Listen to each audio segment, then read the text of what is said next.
Your dog has been standing at the same fire hydrant for 45 seconds. You've checked your phone twice. You've given a gentle tug on the leash, and your dog hasn't moved an inch.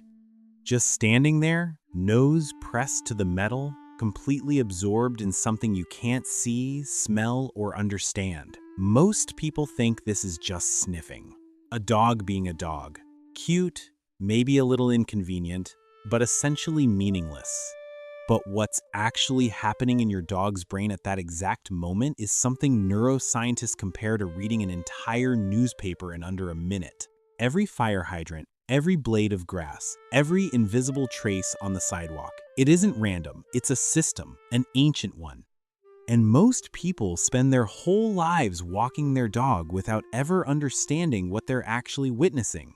And at the end of this video, I'll tell you the one sign your dog isn't enjoying walks at all, and most owners miss it completely.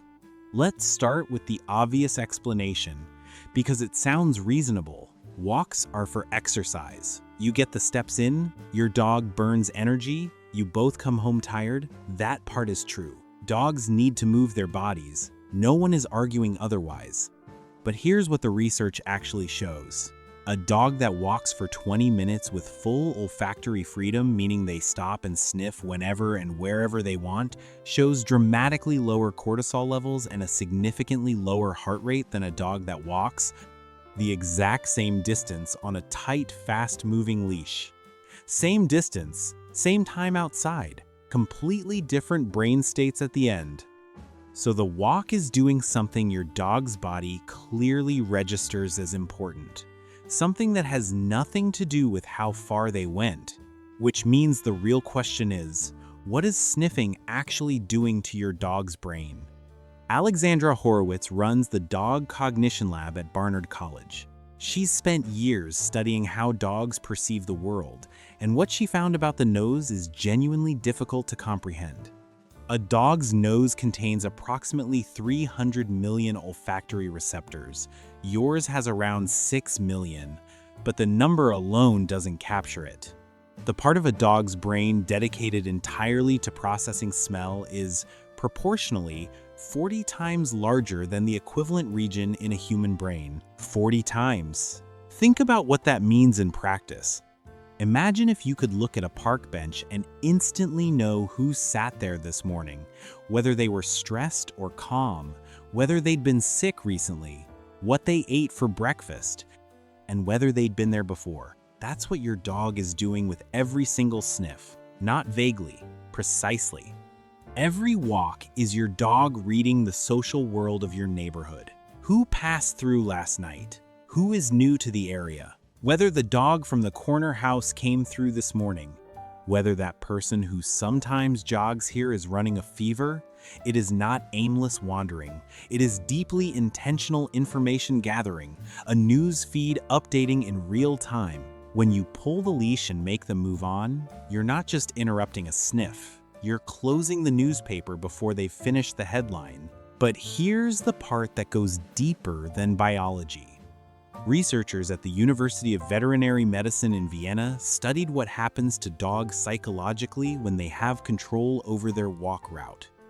They gave one group of dogs the chance to choose their own path, to follow their nose, to turn left when they wanted, to stop without being pulled. The other group walked a fixed, human-directed route for the same amount of time. Afterward, they measured something called cognitive bias.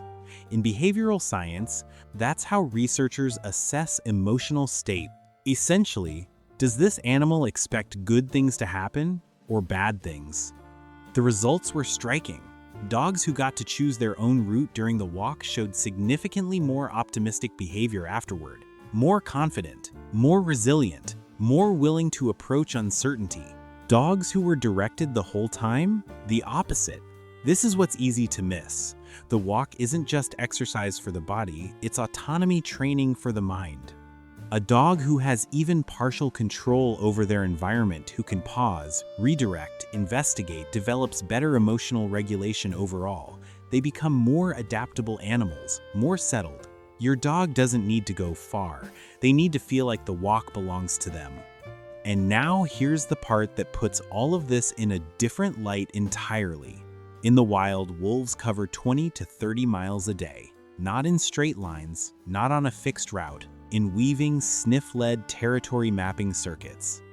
Every tree, every rock, every trail crossing is marked, read, and updated. This is how they build a mental map of their world. How they know where they are, where danger lives, where food moves, where they belong. Your dog still carries that program. It hasn't been trained out. It hasn't been selected away. The suburban sidewalk is not their ancestral territory, but the walk is their one daily opportunity to map it, understand it, and feel safe within it. When you cut that short consistently week after week, year after year, you're not just leaving them understimulated. You are, according to behavioral research, increasing their baseline anxiety. Studies on shelter dogs find this pattern repeatedly. Dogs given sniff-rich enrichment walks show lower aggression, lower reactivity, and lower cortisol than dogs walked the same amount of time with restricted sniffing. The sniff isn't a bonus, it's the point. Now here's the study that surprised me most when I read it, because it seems to contradict everything above. Research published in Applied Animal Behavior Science found that a 10-minute sniff walk produced the same cortisol reduction as a 30-minute standard walk. And in some behavioral measures, the 10-minute sniff walk produced greater calmness for hours afterward. 10 minutes, a third of the time. The conclusion isn't that shorter is better. It's that duration was never the variable that mattered most. It's not about how far you go. It's not about how long you're outside. It's about what happens inside the walk. A dog who spends 10 minutes truly sniffing, nose-led, self-directed, unhurried is more mentally satisfied than a dog that moves briskly for 30 minutes on a tight leash with no sense of agency.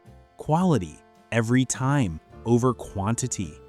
So here's what to watch for, because this is the sign most people miss. If your dog has started refusing to leave the house, if they pull back toward home early in the walk, if they seem flat, uninterested, or anxious the moment you reach for the leash, don't assume they're lazy. Don't assume it's a phase. There are usually a few things happening. One is accumulated negative association. A dog who has been rushed, pulled, and redirected on walks for months or years begins to anticipate the experience as stressful. The leash itself becomes a cue for tension, not freedom. The second is something vets miss more often than they should: early-stage joint discomfort. Pain changes the anticipation of a walk before the dog ever takes a step outside. If the refusal is new and nothing has changed in routine, it's worth a conversation with your vet. And the third, the most common, is simply this: they've never really experienced what a walk can be. They've only experienced being moved through space on your schedule. Try something different once this week. Go outside with no agenda, no distance goal, no timer running in the background. Let your dog lead the direction. Let them stop at the fire hydrant for 2 full minutes if they want. Let them sniff the base of the tree until they're genuinely finished. Don't tug, don't redirect, just follow. Watch what happens to their body, watch their tail, watch their posture, watch how they carry themselves on the way home compared to the walks you've taken before. You might realize something quietly uncomfortable, that you've been walking your dog for years without ever actually giving them a walk. This isn't about guilt. Guilt doesn't help your dog. Understanding does. You are doing what made sense, moving, staying on schedule, getting home. That's what most people do, because no one tells you there's another version.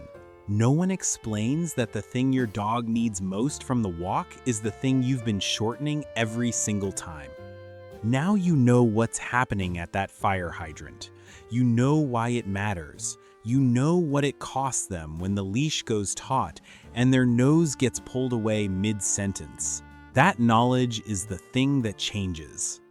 If this changed how you see what your dog is actually doing on walks, subscribe because the next video covers something just as quiet and just as important: why your dog watches you leave and what the science says that moment actually means to them. And tell me in the comments, does your dog pull ahead on walks or pull back toward home? It says more than you think.